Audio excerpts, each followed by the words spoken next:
So random blurb, I just started doing some music production around 3 years ago, and I'm kind of intermediate now. With doing like commissions or whatever they call it on Fiverr be a good idea now?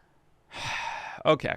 Fiverr's weird, right? Because I, as somebody who's like, I do this for a living and, sometimes I have to hire out stuff. The prices that I see on Fiverr are so fucking low that it feels bad to hire people on Fiverr. The people who are going to hire you on Fiverr are people who are going to be cheap as fuck and try to get as much out of you as they possibly can without essentially thinking of you as a human being. Pretty much most, if not all of the prices that I've seen people list themselves on Fiverr, I would be afraid to pay them that much because I would feel like I would get canceled. Paying somebody that much under any other circumstance is a cancelable offense. I would be like, wow, that is insanely low. Why would you ever pay somebody that? That's like anybody at any skill level. Artists undervalue their art, yeah. In all mediums, yeah. My thing is like, here's what I'll always say, because people always fucking ask me this question. They're like, how much do I ask for my work or whatever? The answer really comes down to, in my opinion, if you're just totally lost, right? Think about the art that you're thinking about doing. So let's say, somebody give me an example of like an art that you might do as a service. Digital icon commission. Yeah, okay. So let's say making Twitch emotes. You're a Twitch emote maker. So what I would do is I would assume that if you're charging for it, you've done it before. The trick is figure out how long it takes you to make one. If you're charging for Twitch emotes, like for somebody, not one that you have like in infinite time, like maybe give yourself like a quick, like, okay, like a fake commission, it's just a test. Like one day, just decide all you're going to do that day is just do like some art that you're like passionate about. Figure out how long it takes you. What would you be paid minimum fucking wage for that? Right? Like, and that should be like, never go below that. There's a reason we have minimum wage. Figure out what it is. And for a lot of cases, it's a lot of money, as it should be, With Twitch emotes, you might have it might take you an hour. Say you want to work, what's minimum wage in America? Is that $15? No, it's not. What is it? I think they want to make it 15. Should be 15. $7.25. Okay. $7.25 an hour. Don't go below $7.25 per hour of working. So if it takes you an hour to make an emote, you do $7.25 an emote. And if you go below that, you are being fucking scammed. Okay, so let's bring that up. Let's take it 15. It should be 15. $15 per emote. Now, what if it takes you only 30 minutes to make a quick emote? They want to do like a commission for like, I don't know, basic stuff, like like a fucking words or something that will take you like 15 minutes, It's effectively 15 in a lot of places. So yeah, let's start it in 15. I would say if you are just starting, you don't really value your art, and it's okay, not a lot of people do, and you're just starting, you're just trying to get some clients, right? The trick is start raising your rate when you're taking too many clients. You make like a supply and demand thing. So just as a summary, number 1, figure out how long it takes you to make your art. Number 2, figure out what the minimum wage is that, per hour. Like make one thing at minimum wage, and then start there. And then what you might find is you'll have people who want revisions. You'll want to make things like, a maximum number of revisions. You might say like, I'll only do up to 3 revisions, and afterwards I won't do any more revisions. It's good to have a contract, but, a written email agreement is usually suffice. This is not legal advice. I'm not a lawyer. That's where I would start. Now, once you start getting more clients than you know what to do with, you start getting overwhelmed, that's when you raise your rate. 1.5 times your rate. So if you're doing, the $15 emotes, start doing $25 emotes. That's my advice. 50 for my work, since others on Fiverr charge 100. Yeah, that's a good way to do it too. Just figure out what the competition is and charge a little bit lower. That's the Amazon model. And then put them all out of business and then raise your price.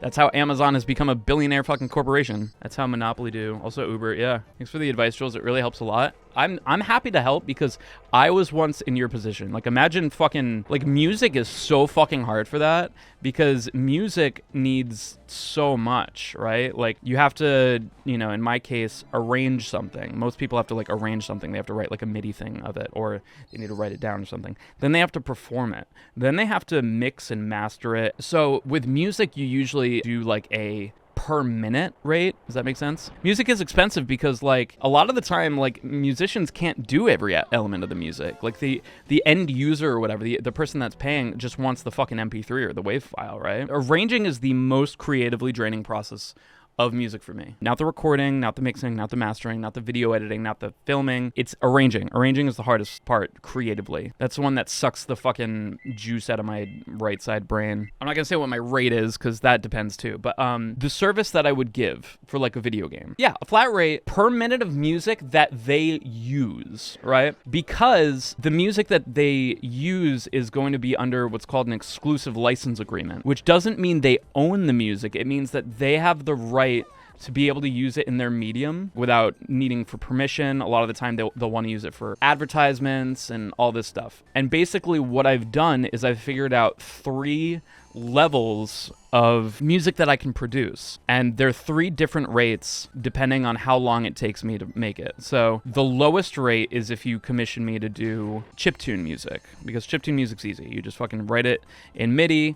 At the worst, I'll hire somebody to like run it through like a Family Tracker or something like that.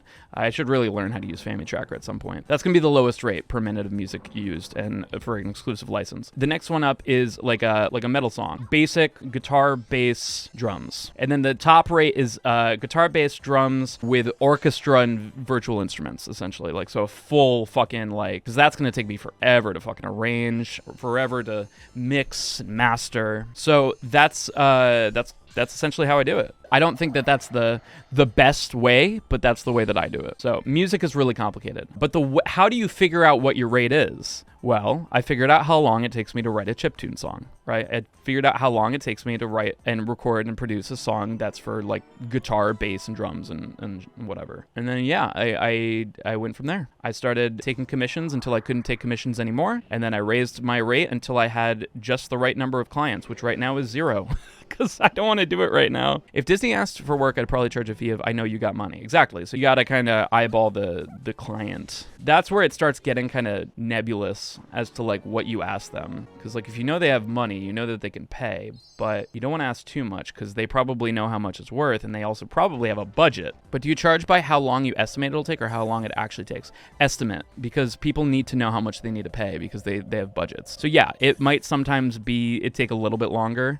I have a maximum number of revisions, but sometimes it doesn't take as long. So that's about like the closest you can get. So the more projects that you have, the better you have to work with as far as rates and shit. There's a software called Rescue Time, not sponsored, that will track how long you are in a program on your computer. If you value your privacy and shit, it's probably not the best idea. I mean, for me, it's a trade-off. You know, I'm sure my information is being sold to fucking China or Russia, or Putin's looking at how much I watch stepsister porn or whatever. But like the point is, like, what I can do is I can like look at the past week and be like, okay, that week is when I worked on this song. How long was I actively working in Cubase? How long was I actively working in Premiere Pro? How long was I actively working in Photoshop? Right? Figure out how long that was, and then I can do that for a bunch of projects and find the average. What are your rates for a doorbell song? I will do a doorbell song for you for $1,000 per doorbell song per minute. Not per minute, per 10 seconds. $1,000. And I will play your song, the song you want, on my doorbell. I'll charge the same to do it on your doorbell, but you also have to pay for the programmable doorbell, my flights and my hotels, and a security team to make sure that you don't kill me. Sold. You watch stepsister porn? What the fuck? That's such a weird fucking why would you ask me that? That's so fucking weird. Do you come into Twitch chats and say you watched it? That's really fucking odd. You kind of implied it. Okay. Got fucking armchair fucking conspiracy investigators over here figuring out who watches stepsister porn. Pornhub theme doorbell. How do you do it? The Pornhub theme is like bass and drums. I know what I said. Just build bass and drums. Yeah.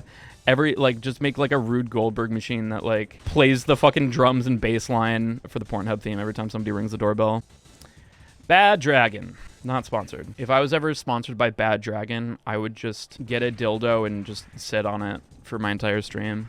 And that'd be like, surprise, that whole time I had just bloop, this in my ass. I talked about Bad Dragon dildos once at a coffee shop and I was being sarcastic and the mother and daughter walked off scared. Why did they walk off scared? Oh no, dildos! Oh God! I don't know if I believe that story. I'm simply Phil. That definitely has vibes of like one time I fucking, pulled a fucking Bad Dragon dildo out of a woman's throat in an airplane and then everybody clapped and then they let me fly the plane. Like, No, it literally, I believe you, but it's got that vibe. That's all I'm saying. Yeah, how do you know there's no dildo up there right now? You literally cannot know. How do I know there's not a dildo in you, chat? Jesus.